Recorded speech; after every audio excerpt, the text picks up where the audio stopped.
Kapan jadiannya? Anaknya sopan. Kayaknya baik ya. Nah ini mau jualan. Aku post di IG ya. Jangan dong. Ra, Bim.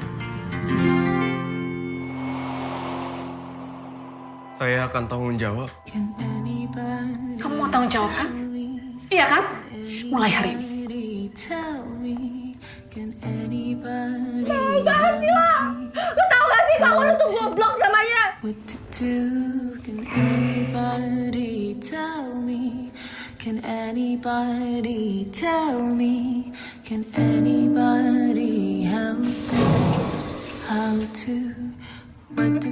Katanya mama mau kasih bayinya ke Tante Lia sama Om Adi. Soalnya mama gak yakin lo bisa ngurus. Gimana kalau nanti anaknya panggil kamu Om, Dara dipanggil Tante? Gak bisa mereka begitu aja seenak-enaknya. Jadi, kehamilan di usia Dara ini resikonya sangat tinggi. Tubuhnya Dara itu belum siap. Aku serius, Ra. Aku serius waktu aku bilang gak akan pergi ninggalin kamu lagi.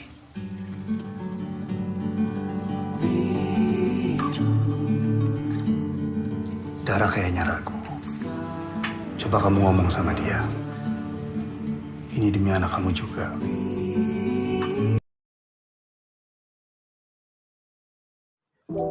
Identitas film.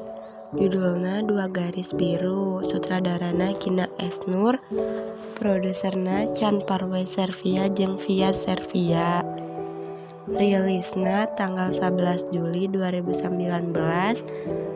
Bahasana bahasa Indonesia, genrena drama rumaja. Durasina 1 jam 53 menit. Tokohna Bima nyaeta Angga Aldi Yunanda, Dara Jara JKT48, Ibuna Dara Lulu Tobing, Bapana Dara Dwi Sahsono, Ibuna Bima Cutmini, Bapana Bima Arswendi Bening Suara, Lancekna Bima Rachel Amanda, Adina Dara Mahisa Kana, Mamangna Adi, Irgi Ahmad Farezi, jeung Bibina Lia Rahma. Sinopsisna, film ieu nyaritakeun Bima rumaja nuker SMA jeung loba babaturan. Anjeunna hirup di lingkungan kaluarga sportif. Sanajan kitu, dina lalampahan maranehanana, Bima jeung kabogohna Dara indit jauh teuing. Dara oge reuneuh, aranjeunna henteu ku sieun jeung maksudna pikeun ngagugurkeun kakandungan. Salila kelas olahraga, Dara ngahaja lupaskeun sarta disebutkeun yen manehna boga orok dina beuteungna. Ieu ngajempolan murid jeung guru. Sakola oge ngagaroan Bima jeung kolot Dara ka sakola. Kolotna Bima jeung Dara teu nyaho nanaon nu kudu dilakonan salain ku ciwa kana naon nu geus dilakonan.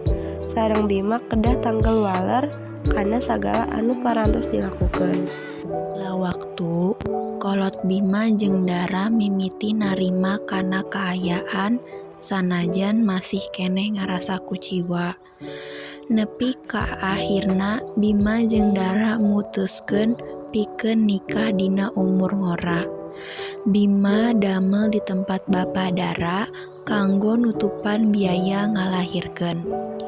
Emosi pamaen sarta panonton dimainkeun kaluar deui nalika Bima sibuk main game dina handphone nakawas rumaja normal. Padahal Dara nu keureuneuh geus peka kana kalakuan Bima. Aya argumen letik anu ngabalukarkeun duanana ninggalkeun imah maranehanana sementara. Bima jeung Dara slamet nepi ka orok dina kandungan lahir. Sanajan kitu, kasedih tetep nyicingan Dara. Nalika rahim Dara kudu dicabut sabab aya masalah dina rahimna, sarta hal ieu ngajadikeun kolot Dara. film anu judulna 2 Garis Biru ngajelaskeun kumaha pendidikan seks kacida pentingna pikeun barudak sakola, khususna rumaja. Salian ti eta oge bisa dijadikeun ajang diskusi ngeunaan perkawinan dini anu masih keneh dianggap tabu ku masyarakat Indonesia. Nonton film ieu kolot bisa ngamimitian ngadorong budakna ngabahas bahaya pergaulan bebas jeung pentingna ngurus diri. Salian ti eta kusabab dikemas sae dina genre komedi romantis. Film ieu bisa ngundang seri ti panonton sarta sekaligus ngosongkeun emosi.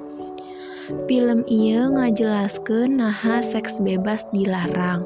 Salian ti dilarang tina sudut pandang agama, seks bebas oge moal nguntungkeun boh pihak lalaki boh awewe. Kurangan film. Tapi di antara rupa-rupa keunggulan film ieu aya sababaraha kalemahan, saperti tarung antara Bima jeung Lanceukna. Lanceukna ngucapkeun kecap anu sakuduna diucapkeun tuluy diganti ku kecap sejen anu leuwih sopan. Adegan tarung Bima jeung Dara rada kurang. Bima kurang sumanget kana peranna, kurang emosi dina eta adegan. Jeung dina adegan beuteung Dara katapak bal, lakonan Dara kaleleuwihi jeung omonganana teu meureunah.